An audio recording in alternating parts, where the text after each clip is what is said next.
Hey friends, welcome to the very first installment of Go Figure Friday. I must admit, Zack Ryder and Kurt Hawkins, who have the Major Wrestling Figure Pod, it's a great podcast, check it out. They've kind of been the catalyst for me starting this. I have a collection, a very small collection and a very disorganized collection, as you can see from behind me, of wrestling action figures, LJN, Hasbro, as well as the Jakks Pacific, and a couple of Mattels, and some of the little Funko Pop ones. My collection started in 1985, and when I did this collection, when I started, I was 12 years old, and I remember being in 6th grade.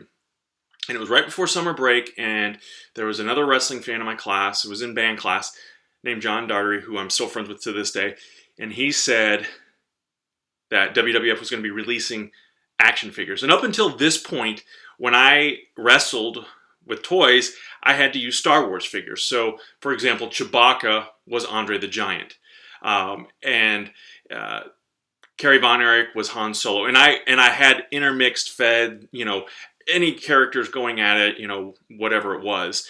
So the possibilities were limitless, but you had to use your imagination and try to put a characteristic with the figure, the Star Wars figure, with the professional wrestler you were trying to reenact. So anyway, John tells me WWF's going to have these action figures. I didn't believe him. I don't know why I didn't believe him, but I didn't believe him.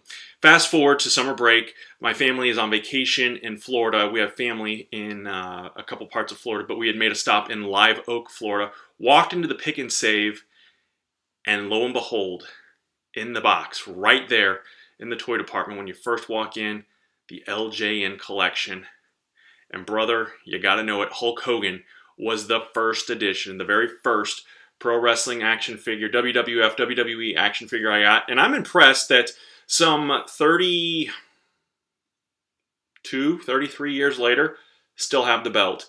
Of course, he's a little worse for wear. Been in the ring a long time, brother. But anyway, had to get him. Hulk Hogan was the first. My brother was with me and was a wrestling fan at the time. He chose Superfly Jimmy Snuka.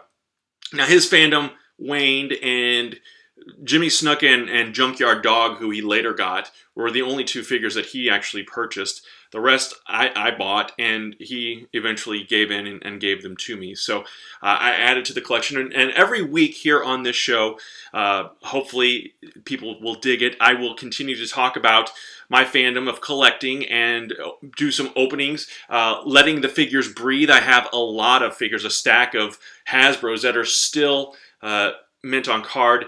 I'm going to open those up and let them breathe and put them on display. Many of the ones that are on display now are gifts and have been given to me through the years by friends who are fellow fans. So I'll talk all about it in upcoming future episodes. But every Friday, the plan is to have a new edition of Go Figure Friday, and this one right here started it all for me, a game changer. It took some time, but I amassed quite a collection and put the Star Wars figures away and used those for Star Wars, and then the WWF LJN figures led the way to my collection. So anyway, comments, questions, thoughts, whatever's on your mind, let me know in the comment section. Don't forget to subscribe to this channel, because one day, I'm hoping that Mondo the Monkey you see here on the suit becomes one of those little figures that are being sold right now, the brawlers, the micro brawlers that are being sold by Pro Wrestling Tees. That is the goal. That is the long-term goal. So anyway, thanks again for checking out this channel, and don't forget to subscribe